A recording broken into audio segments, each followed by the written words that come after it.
ஞானானந்தமயம் தெய்வம் நிர்மலஸ்படிகாகிருதியும் ஆதாரம் சர்வ வித்யானாமய கிரீவம் பாஸ்மகே. நமஸ்காரம். நேயர்கள் அனைவருக்கும் ஆஸ்ட்ரோ கேஎஸ் ஐயங்காரின் பணிவான நமஸ்காரங்கள். ஆஸ்ட்ரோ டிவி நேயர்களுக்கு ஆஸ்ட்ரோ கேஎஸ் ஐயங்காரின் பணிவான நமஸ்காரங்கள். வார பலன் 25/12/2023 31/12/2023 வரை உண்டான வாரத்திற்கு ஒரு ராசிக்கும் என்ன பலன் அப்படின்றத பார்ப்போம். முதல்ல இந்த வாரத்தினுடைய கோல்சாரம் எப்படி இருக்குன்றதை பார்ப்போம். அதற்கு பிறகு இந்த வாரத்தில் வரும் விசேஷ நாட்கள் என்ன அப்படின்றதையும் பார்த்துட்டு இந்த வாரத்தில் எந்தெந்த ராசிக்காரர்களுக்கு சந்திராஷ்டமம் இருக்குது அப்படின்றதையும் பார்க்கலாம். அதற்குண்டான எளிய பரிகாரத்தையும் பார்க்கலாம். இந்த வாரத்தினுடைய கோல்சாரம் என்ன அப்படின்னா, காலபுருஷ தத்துவத்தின் முதல் ராசியான மேஷ ராசியில் குரு பகவான், 6ஆம் இடம்னு சொல்லக்கூட கன்னியில் கேது பகவான், சுக்கிர பகவான் விருச்சிகத்துக்கு 8ஆம் இடத்துக்கு வந்துடுறார். அதற்கு பிறகு செவ்வாய், புதன் மற்றும் சூரியன் 3 கிரகங்களும் இந்த வாரத்தில் தனுசுல இருக்கா. சனி பகவான் ஏற்கனவே மாறிட்டார். இந்த வாரத்தில் கும்பத்தில் சனி பகவானும், ராகு பகவான் மீனத்திலையும் இருக்கா. இந்த வாரத்தில் பார்த்தாலேனால் சந்திர பகவான் ரோகிணி நட்சத்திரத்திலிருந்து மக நட்சத்திரம் வரலும் போகிறார். ரோகிணி நட்சத்திரம் ரிஷப ராசியிலையும் மக நட்சத்திரம் சிம்ம ராசியிலையும் வருது. அதனால் ரிஷபம், மிதுனம், கடகம், சிம்மம் இந்த 4 ராசியிலையும் போகிறார் இந்த வாரம். இந்த வாரத்தில் வரக்கூடிய விசேஷ நாட்கள் அப்படின்னு பார்த்தாலேயானால் இந்த வாரம் ஆரம்பிக்கும் பொழுதுலேருந்தே ரொம்பவும் விசேஷம். 26ஆம் தேதி பௌர்ணமி, மிகப்பெரிய ஏற்றம். பௌர்ணமி யோகம்ன்றதை பற்றி நிறைய விஷயம் சொல்லியிருக்கோம். பௌர்ணமி யோகத்தில் அரசன் வரக்கூடிய பிறப்பு இருக்கணும் அப்படின்னா பௌர்ணமி யோகம் அவளுக்கு இருக்கணும்ன்றதை சொல்கிறோம். இந்த பௌர்ணமி யோகத்தை பொறுத்தவரையிலும் பார்த்தாலேயானால் இந்த வாட்டி மிருகசீரிஷம் வருது. மிருகசீரிஷம் மிருத்யுஞ்சய ஜெயந்தின்னு சொல்லக்கூடியது. மார்க்கண்டேயனுடைய பிறந்த நாள்.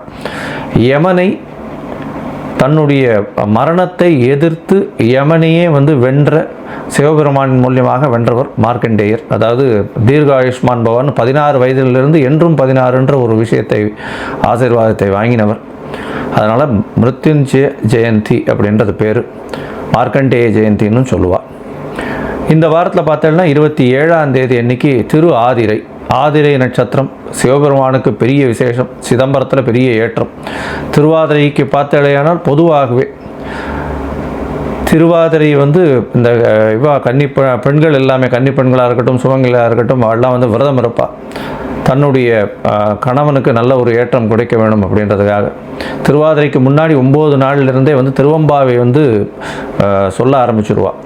திருவாதிரை ஃபுல்லாக பட்னி இருந்து சிவபெருமானை வழிபட்டு திருவாதிரை களி மட்டும் செஞ்சு அதை மட்டும் உட்கொள்வார்கள். இது திருவாதிரையினுடைய பெரிய விசேஷம். இது ஆருத்ரா தரிசனம் அப்படின்றது பெரிய ஏற்றமான காலம் இந்த வாரத்தில் வருது. இந்த திருவாதிரையில் பார்த்தாலேயானால் சிவபெருமானுக்கு ஏற்ற நாள் அப்படின்றதையும் சொல்லியிருக்கோம். எல்லா விதமான சௌக்கியங்களுக்கும் இந்த வேண்டிண்டு இந்த திருவாதிரையில் அவள் இருக்கிற பட்சத்தில் அவளுக்கு அந்த ஏற்றங்கள் கிடைக்கும். திருமணம் ஆகாதவர்களுக்கு திருமணம் ஆகக்கூடிய பாக்கியமும், அதற்கு பிறகு குழந்தை பேர் ஏற்படக்கூடிய பாக்கியமும், நல்ல தொழில் அமையக்கூடிய பாக்கியமும் அவர்களுக்கு உண்டாகும். இந்த வாரத்தில் சதுர்த்தி வருது, 4ஆம் நாள். அதாவது சங்கட ஹர சதுர்த்தி. பௌர்ணமியிலிருந்து கிருஷ்ணபக்ஷ சதுர்த்தின்னு சொல்லக்கூடிய 4ஆம் நாள் வருது. அது இந்த வாரம் 30ஆம் தேதி அன்னைக்கு சங்கட ஹர சதுர்த்தி. இதுவும் ரொம்ப பெரிய விசேஷம். எந்த ஒரு பிரச்சனைகள் இருந்தாலும் சங்கடஹர அப்படின்னா சங்கடங்களை போக்கக்கூடிய சதுர்த்தி. விநாயகரை போய் ஒரு 9 தரம் சுற்றிட்டு ஒரு தேங்காயை உடைச்சிட்டு 9 தரம் தோப்பு கரணம் போட்டுட்டு வர்றது பெரிய ஏற்றம். சங்கடஹர சதுர்த்திக்கு நிறைய பேர் விரதம் இருப்பாள். இந்த விரதத்தின் மூலியமாக தொழிலில் பெரிய மேன்மை ஏற்படும். அவளுக்கு எல்லா விதமான எதிர்ப்புகளையும் சமாளிக்கக்கூடிய அளவுக்கு பெரிய ஏற்றத்தை கொடுப்பார். இந்த வாரத்தில் பார்த்தாலேயானால் எந்தெந்த ராசிக்காரர்களுக்கு சந்திராஷ்டமம்னு பார்த்தோம்னா, சந்திராஷ்டமத்தை பொறுத்தவரைக்கும் துலாம், விருச்சிகம், தனுசு மற்றும் மகரம் இந்த 4 ராசிக்காரர்களுக்கு சந்திராஷ்டமம். சந்திராஷ்டமம்னா உங்களுடைய ராசிக்கு 8ஆம் இடத்துல சந்திர பகவான் மறையக்கூடிய காலத்தில் சந்திர பகவான் மனோகாரகன் மறைஞ்சதுனால தவறான முடிவுகள் எடுக்கக்கூடும். வெளியூர் வெளிமாநிலம் பிரயாணம் வேண்டாம். எந்த ஒரு புதிய டெசிஷன்ஸும் வேண்டாம்னு சொல்கிறோம். ஒருவேளை பண்ண வேண்டி இருந்ததே ஆனால் கட்டாயத்தில் இருந்தீர்கள், நீங்கள் வெளியூர் போக வேண்டி இருந்தது அப்படின்னா சந்திர பகவானுக்கு உண்டான எளிய பரிகாரமான அல்லி மலர் அருகில் இருக்கக்கூடிய சிவன் கோவிலில் கொடுத்துட்டு போங்க. நல்ல ஒரு ஏற்றம் வரும், சந்திராஷ்டமத்தின் தாக்கம் குறையும். சரி, என்னுடைய மொபைல் நம்பர் ஸ்காலிங்கில் போயிட்டு இருக்கும். உங்களுக்கு அஸ்ட்ராலாஜிக்கல் கன்சல்ட் தேவைப்பட்டதுன்னா உங்களுடைய date, time, place of birth எனக்கு இது பண்ணுங்க, எனக்கு ஃபோன் பண்ணுங்க, அப்பாயின்மெண்ட்டு கொடுக்குறேன். உங்களுக்கு உண்டான date, time, birth, place of birth இது எல்லாத்தையும் வந்து பார்த்துட்டு, டைம் கரெக்ஷன்ஸ் இருக்கான்னு பார்த்துட்டு, சந்தி இருக்கான்னு பார்த்துட்டு, அதற்கு ஏற்றாறமால உங்களுடைய தசாபுக்தி, அந்தரம், சூக்ஷ்மம் எப்படி இருக்குன்றதையும் பார்த்து, இன்றைய காலகட்டத்தில் உங்களுடைய கோல்சாரம் எப்படி இருக்குன்றதையும் பார்த்து, உங்களுக்கு உண்டான எளிய பரிகாரம், உங்களுடைய பிரச்சனைகள் என்ன அப்படின்றத அசஸ் பண்ணி சொல்கிறேன்.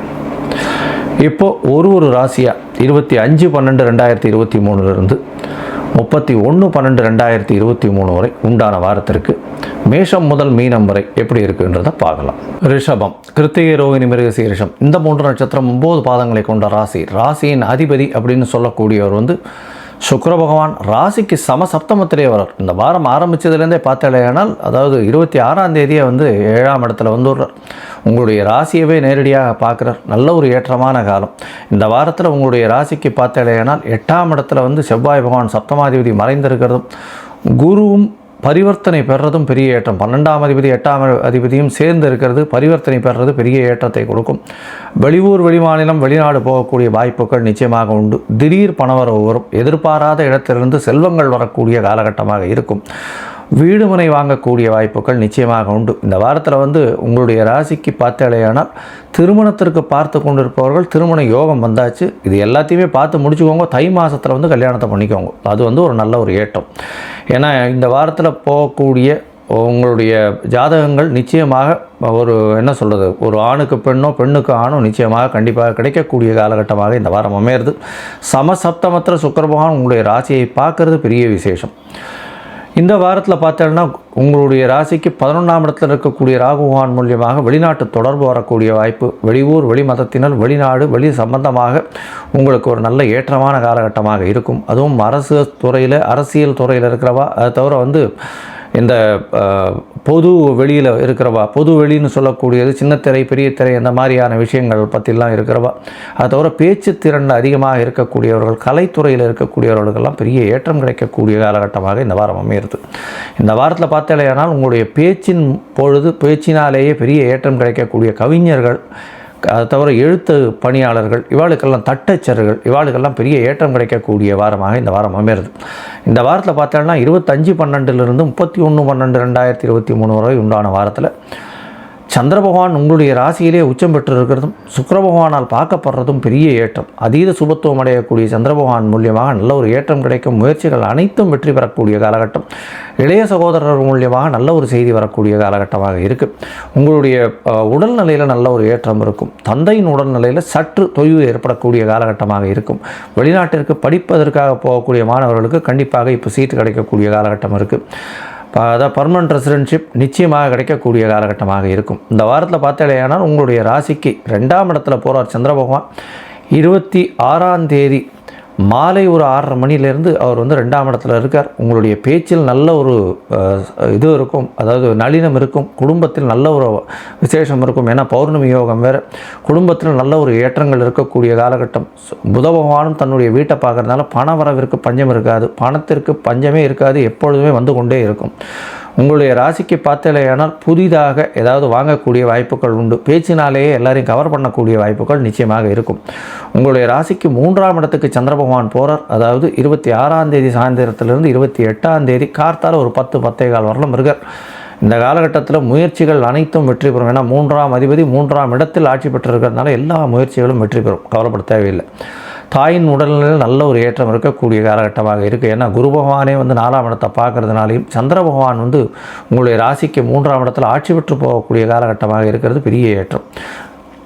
உங்களுடைய ராசிக்கு 4ஆம் இடத்துல வந்து சந்திர பகவான் போகிறார். அது வந்து 31ஆம் தேதி பார்த்தாலேயானால், அதாவது 31ஆம் தேதி கார்த்தாலிருந்து பார்த்தாலேயானால், கார்த்தால ஒரு 5:30 மணியிலிருந்து 2ஆம் தேதி வரலும் வந்து அங்கே இருக்கார். இந்த காலகட்டத்தில் பார்த்தோம்னா தாயின் உடல்நிலையில் நல்ல ஏற்றம் இருக்கும். ஏன்னா குரு பகவான் பார்க்குறார். இருந்தாலும் சனி பகவானின் பார்வையும் இருக்கிறதுனால சற்று பின்னடைவுகள் சிறு சிறு இருக்கக்கூடிய காலகட்டமாக இருக்கும். பொறுமையாக இருக்கிறது ரொம்பவும் நல்லது.